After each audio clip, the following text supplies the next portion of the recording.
Before we start the show, a quick announcement. Tomorrow, we will be releasing a special episode on the changing landscape of cancer care delivery, which we have done in association with GE Healthcare. In the episode, Dr. Shibaji Chattopadhyay and Raghavendra Rao talk about the advancements in cancer care in a session moderated by Anuradha Verma from the Indian Express. You will find the episode tomorrow at noon on your Three Things feed. Do check it out. And now, on with the show. Hi, I'm Shashank Bhargav, and you're listening to Three Things, the Indian Express news show. Over the last decade or so, the tech giant Facebook, which owns both Instagram and WhatsApp, has been facing some intense criticism. And this is because many experts have accused the company of not doing enough about how its platforms end up harming people. Whether it is due to fake news or issues with data privacy, or how teenagers are negatively impacted by using apps like Instagram. And now the company is under scrutiny once again, because a former Facebook employee named Frances Haugen has leaked thousands of internal memos. These memos show that Facebook knew that problems of misinformation and hate speech are rampant on its platform, but it did very little to address them. My name is Frances Haugen. I used to work at Facebook. I joined Facebook because I think Facebook has the potential to bring out the best in us. This is Haugen testifying before a US Senate subcommittee last month. But I'm here today because I believe Facebook's products harm children, stoke division, and weaken our democracy. I believe in the potential of Facebook. We can have social media we enjoy that connects us without tearing apart our democracy, putting our children in danger, and sowing ethnic violence around the world. We can do better. The documents that Haugen leaked also reveal a lot about Facebook's operation in India. The memos show that several red flags were raised specifically for India, but the company did not give it priority. Over the past few days, a consortium of global news organizations, including the Indian Express, have been reviewing these documents. In this episode, Ashish Aryan, who is part of the Indian Express team reviewing the explosive documents, joins us to talk about what they reveal. So, Ashish, you have been reviewing and going through the leaked internal memos of Facebook. Could you talk about the kind of red flags that were raised in them that were related to India? So, Shashank, there are a lot of red flags when you actually peruse all the documents. And to be fair, there are a lot of documents. Till date, we have received about 1,200 documents. Some of these documents have 40, 50 pages each in them. So it's a lot of data, but so far what we have been able to review is that most of what is related to India is that there was a lot of misinformation and there was a lot of content that was, so to say, denigrating minority communities among the red flags. But despite all of these red flags and despite all of these red flags raised by internal teams that were at Facebook, the teams at Facebook, for some reason in 2019, they had an internal review meeting with Chris Cox, who was then the vice president at Facebook. And they concluded that there was a comparatively low prevalence of problem content, which they define as hate speech, etc. on Facebook.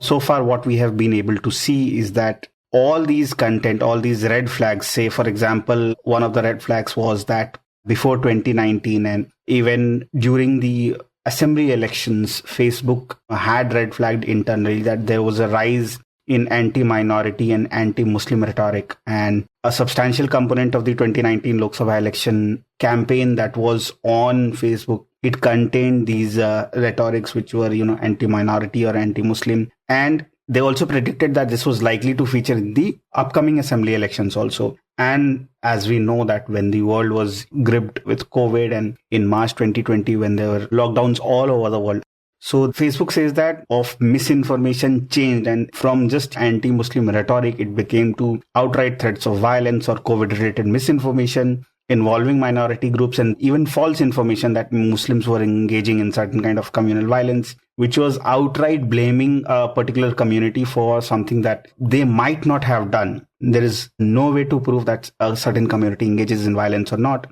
until it is proven by agencies or it is vetted by agencies and then proven by a court. But to the extent that it was available on Facebook, so that is a particularly concerning area. And then when you peruse these documents, one of the striking things is it really comes across is that there was very little being done by the platform, which has so much responsibility to counter all these narratives. So you mentioned the 2019 elections earlier and how there was a rise of hate speech and hateful content targeting minority communities during that time on Facebook.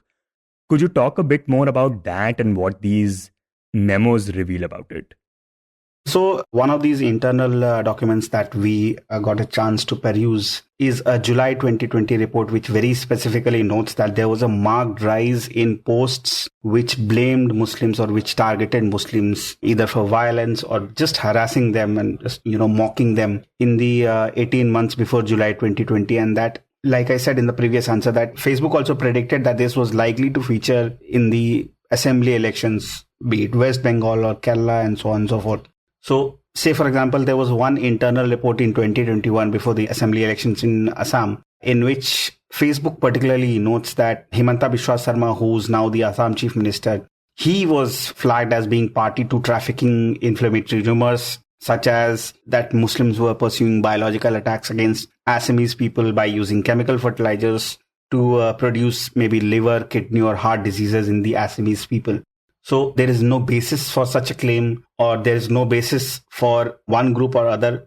Claims which are absolutely absurd, but these claims were being circulated all across social media without much checks and balances. So for example, there is another internal Facebook report which is titled Communal Conflict in India, and it notes that inflammatory content in English, Bengali and Hindi spiked during December 2019 and March 2020, which, as we know, they coincided with the protests against the Citizenship Amendment Act and as well as the start of lockdowns, which were enforced to prevent the spread of COVID-19. So absolutely, there is a lot of evidence to very specifically pinpoint that, yes, there was a very, very specific rise at certain times, the ill narrative against minorities from several communities. And also earlier you mentioned the name of Chris Cox, who was then the vice president of Facebook. And he reacted to these internal reports by saying that experts tell that the country is relatively stable. And from your reports, we get the impression that Facebook was basically thinking that such kind of content is not a big problem, that misinformation is not that big of a problem in India. But do we know how much of the content that people are viewing in India actually contains misinformation or is fake? So, Shashank, for example, if we talk specifically of West Bengal, so there are some internal reports which say that as much as 50% of the content that was being generated in West Bengal before elections, it was fake and it was inflammatory, although at most times what Facebook claims is that this was not violating the community standards that they have set. But then they have absolutely said that the content that was being shared pre-election in these states was safe. They have flagged it as being inflammatory, but then they go ahead and say that even though these contents are inflammatory, they are non-violating and they do not really violate our community standards that they have. So again, while we do not know an exact answer to how much content in India is fake or is untrue or misinformation or disinformation, what we do know is that when it comes to certain events, there is a sudden rise in such content. Okay, and the other thing which is pretty revealing, and you mentioned that in your report, is how Facebook created a test account, essentially a dummy account, to see what happens when a user with no friends joins the platform and continues to stay there. Could you talk about what the company found out when it created that test account? So, Shashank, this is an internal report which was authored by an employee in February 2019. And so basically what this employee did is that they created a test account. So it's a dummy user who has no friends on Facebook. And it is just to understand the impact of various features that the platform wants to roll out or has rolled out and wants to see how they are performing in a real-time basis. So this employee notes that in just 3 weeks, the test users' newsfeed had become a near constant barrage of polarizing nationalistic content, misinformation, and violence and gore. And even to the fact that this user, very specifically in their report, we don't know whether it was a male or female, but what we do know is that the test account was created, location was set to Kerala. So the test user says in their report that they had seen more images of dead people in the past 3 weeks than they had seen in their entire life.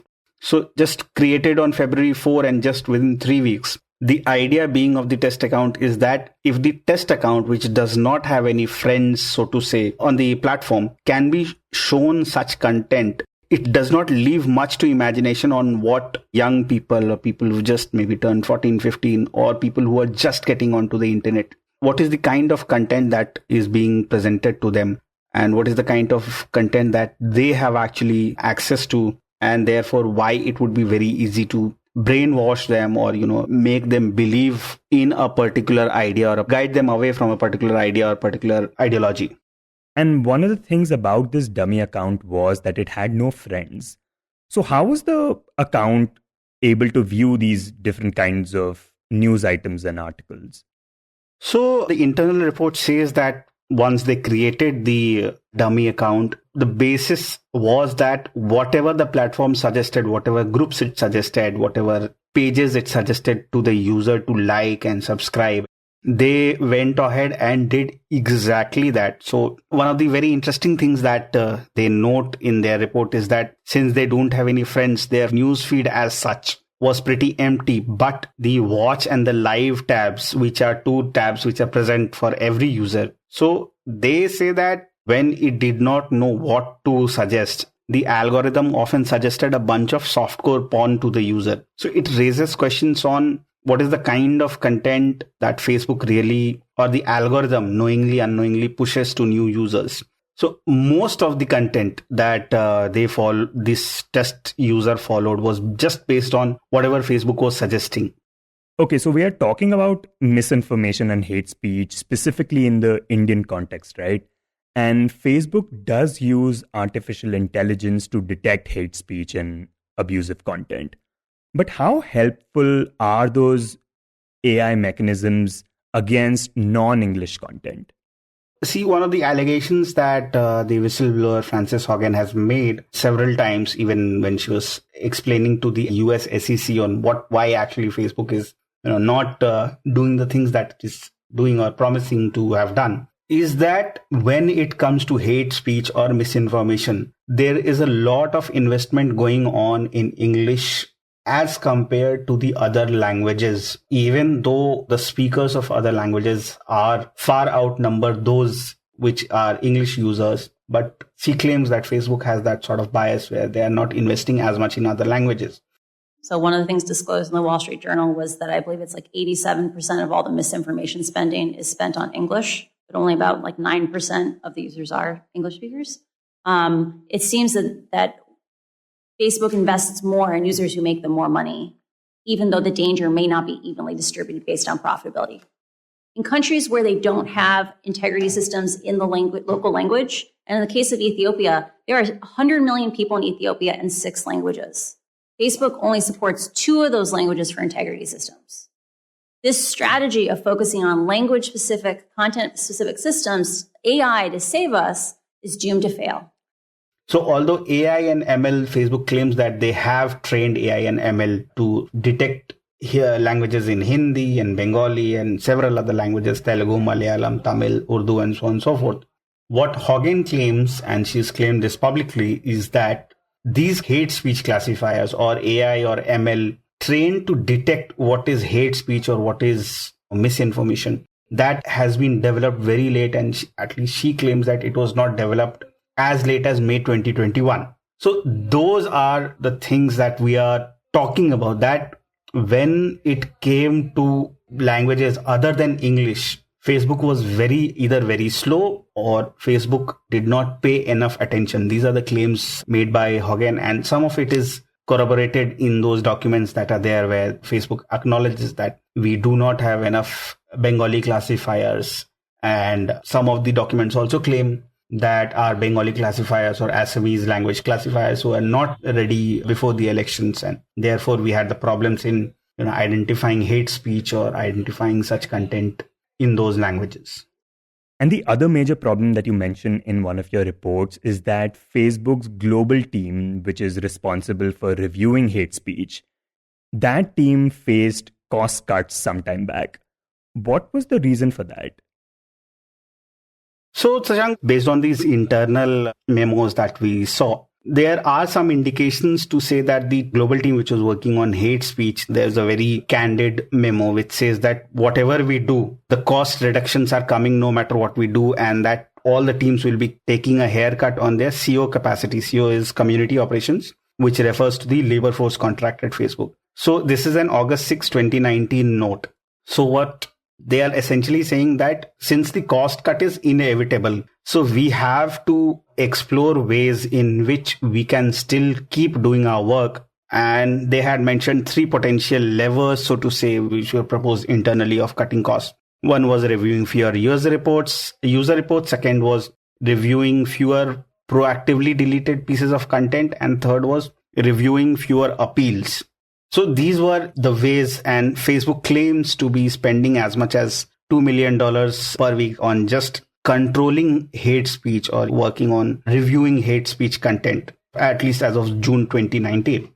So they had planned to cut this by as much as 15%. Now, Facebook says that instead of investing more on human resources, they have recalibrated it to train more machine. But since questions have been raised by experts, by whistleblowers, that Facebook is lying about it and Facebook is not being truthful about it. So these are the actual problems that the team had faced. And due to these issues that they had, they were saying that we have to cut back and we have to significantly increase the rigor with which they made decisions on how they spent the money on human resources and how they could best transform it or change it to AI and ML based on only very little help with human reviewers. Okay, and in these memos, we see that Facebook's internal teams are flagging problems to the top authorities and management of the company. But based on these memos, what do we gather about how Facebook was planning to deal with these problems? So, I mean, for all of the questions that have been raised based on these internal memos, so say, for example, when we asked about what was the action taken on the test users analysis. So one of the company's spokesperson, they said that based on these hypothetical tests, it inspired us to do a more deeper and more rigorous analysis of the recommendation systems, the recommendation algorithms, and then we changed our product to improve them, which includes more rigorous research on removal of borderline content and civil and political groups from the recommendation systems, and so on and so forth. And then they claim that they have strengthened their hate classifiers. They have included 4 Indian languages.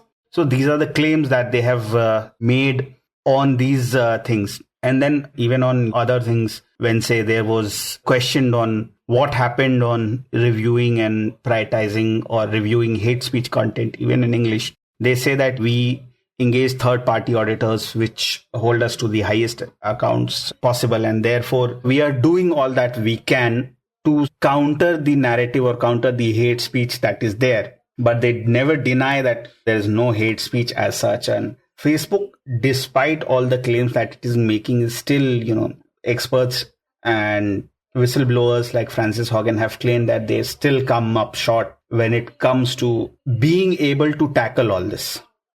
And what does someone like Frances Haugen say is the reason that Facebook comes up short when trying to address these issues? Like, what is the reason that such a giant company like Facebook isn't able to handle this effectively? Right. So, Shashank, what Frances has said in her depositions with the SEC, in her statement to the SEC, as well as other regulators across the globe, be it UK regulators, is that Facebook is a company which prioritizes profit over the safety of people. And that is why they do not invest as much as they should at a time when their platform is growing immensely. The company's leadership knows how to make Facebook and Instagram safer but won't make the necessary changes because they have put their astronomical profits before people. During my time at Facebook, first working as the lead product manager for civic misinformation and later on counter-espionage, I saw Facebook repeatedly encounter conflicts between its own profits and our safety. Facebook consistently resolved these conflicts in favor of its own profits. The result has been more division, more harm, more lies, more threats, and more combat. In some cases, this dangerous online talk has led to actual violence that harms and even kills people.